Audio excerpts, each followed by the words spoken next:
Hey guys, James from Stergis Windows and Doors here. Today we got a pretty awesome video. We're going to go through a vinyl double hung window and we're going to show you every piece of hardware on it and how to replace it. Now again, these windows are in 90% of homes in America. Chances are you've had them in your home for maybe 15, 20 plus years. So in that time, anything can go wrong. A lot of points can fail and we'll go through each one and replace them for you. Now, it's pretty simple when you get down to it. All you're going to need is a nice simple battery drill with a Phillips head and a Phillips and flathead screwdriver. Now, if I go over and take a look at this window, a lot of these components are going to be plastic. A lot of them are going to be metal, but a lot of them have screws that actually go into the frame. Now, you'll notice in the locks and keepers, for example, everywhere in a Stergis window that a screw goes in, there's a piece of metal in that frame to receive it. So that's why I recommend the battery drills, because kind of cranking those in by hand can get a little bit tiring. So as long as you have your drill and your screwdriver, I'm going to take these sashes out and we're actually going to get into this video.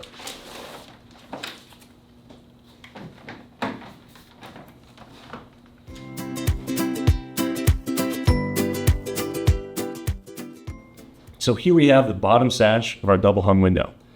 Now, right out of the gate, you can see there's a lot of different hardware pieces around this window. And each one of these, they're all moving components, they're all prone to failure. Here at Stergis, we use American-made, all-metal products, weather-resistant, but still, if something's in your house 20, 30 years, anything can happen, anything's prone to failure. Now, before we get into any of the replacing of these parts, before we get into any of that, you're probably thinking, all right, well, where do I even get these components? And unfortunately, the answer is a little bit complicated. Now, like Android to iPhone, not all these components are standardized brand to brand. Only Stergis parts work with Stergis windows. If you have a bunch of Stergis tilt latches, they might not work on another brand, and vice versa. If you have a Stergis window, we have all of our components online. You can buy them right from our website or our eBay store. Otherwise, if it's another brand, you may have to go to any large box store or wherever you purchase the windows to get them.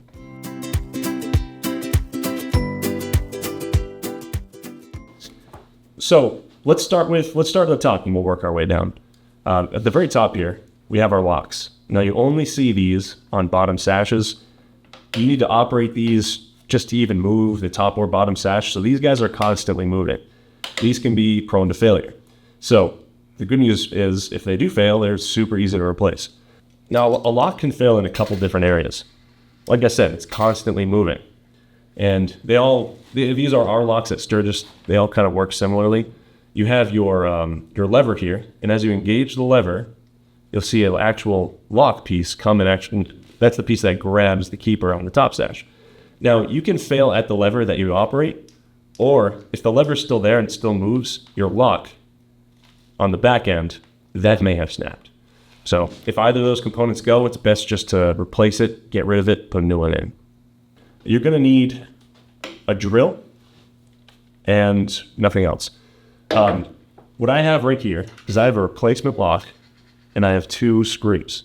Now let's say, for the sake of example, I bought these online, I have them in front of me, and let's say that this lock right here is the one that failed.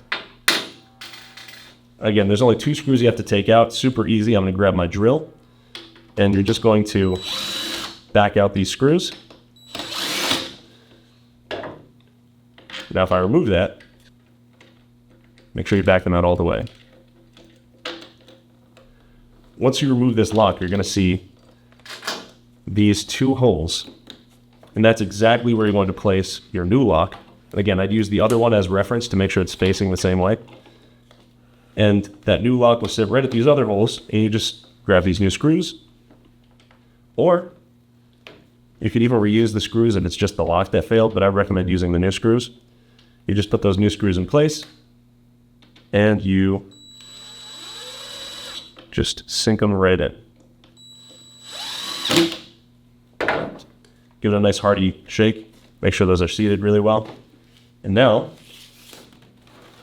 just like that, you have a brand new lock.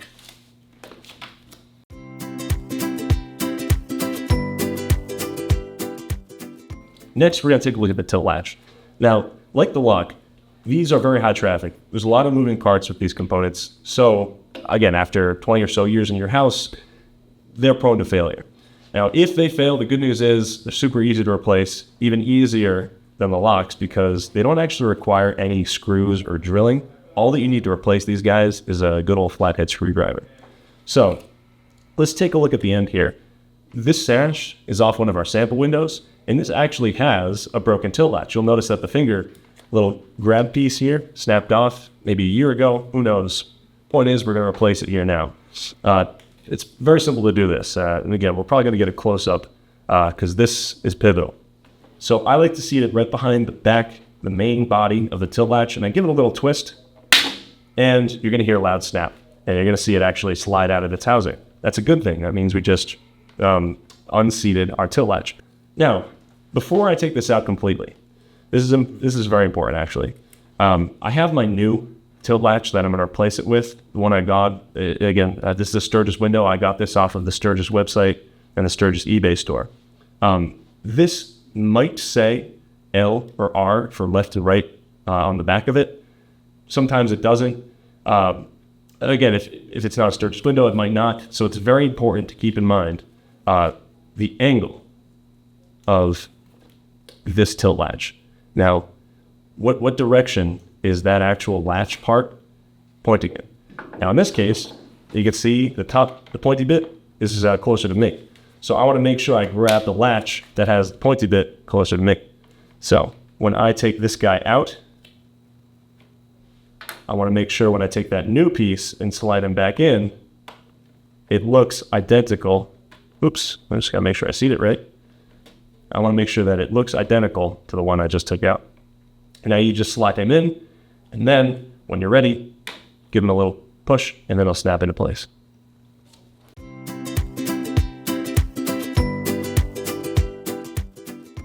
So now we're going to be talking about the keepers on your upper non-locking sash. All right, so what is a keeper? A keeper right here is the component that the lock actually grabs onto that keeps your sashes from moving up and down. Now, the really thin profile metal pieces right here that have two screws that screw into the base bottom of the window. Now, I'm going to place this guy down here. And like I said before, there are two screws that you're going to need to replace on these keepers. It's actually going to be too tight for a drill. You're going to have to go in and manually take this thing out with a screwdriver. So you grab your Phillips head and you just start backing these screws out. Now you'll notice that these guys are a little bit long, and on your windows they might be even a little bit difficult to unscrew. At least on Stergis windows they might. That's because these screws are not just going into the vinyl of the lower sash, but there's actually metal components. There's a strip of metal underneath there that this screw bites onto. Now that's just to prevent it from cracking off, from the screws getting loose. So you might feel that metal. You might feel, a little bit of toughness when they're coming out, but once they go, they go. Now, once this old one's out, I just take the screws and all. We're just going to throw them aside. We're going to take our new keeper, and we're just going to now reinstall it. It's, again, super easy. You're going to have your component here. There are two sides to it. You're going to have an indented side where the tooth is sort of back there, and then a side where this tooth is flush. That's the tooth that the lock grabs onto. And you want to make sure the side that's flush is the one that faces outside. Now, once that's in place, putting it in is as simple as taking it out. You just line up the holes with the holes that the old keeper came from, and it'd be a little tight, especially at this angle, but you just want to sink those screws in. Patience is a virtue here.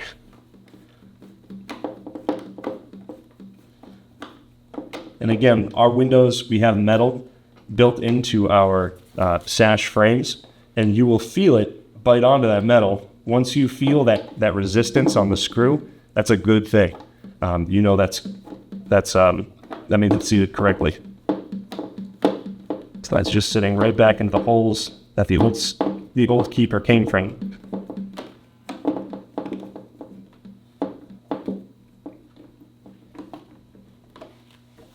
There we go. And once those screws are sitting flush, I'm going to give this just a test shake to make sure that it's seated securely. And it is. There we go. Now your keepers are placed.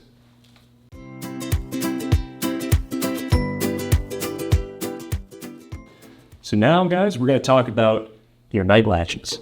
Now, these show up on your upper sash. Basically, how they work is you hit this button on the padded part right there, and this prevents the bottom sash from sliding up more than 4 inches. It's kind of designed for, so kids can't crawl out of your windows if you're on a high elevation, or if it's nighttime, you throw these up and no one can open that window. This component has a top and it has a bottom. And the way you're going to remove this piece is from the top. You'll see how this plastic component here has a spring to it. We're going to try to hit this spring with a flathead screwdriver, which is going to release it from its housing. So we're going to have to brute force this a little bit. So I'm going to take this flathead screwdriver, and you want to just kind of get underneath the lip of the piece and go down a little bit. And you're going to have to fish down there. Honestly, if that happens, it just makes it even easier. Now, if the cap flies off like that, it's not a huge deal. It actually kind of opens up the window for you to see what's going on there even better.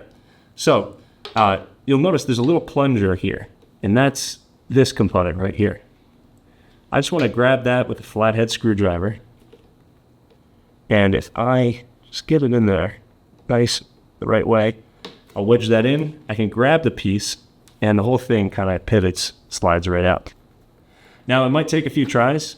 I've done this plenty of times, but don't feel bad. Keep trying. You'll get it. So once that piece comes out, you can just take the new component, slide it in from the bottom first. So again, from that pointy bit, I like to slide them in there, and you just press them down with your thumb. There's your click, and now you're good to go.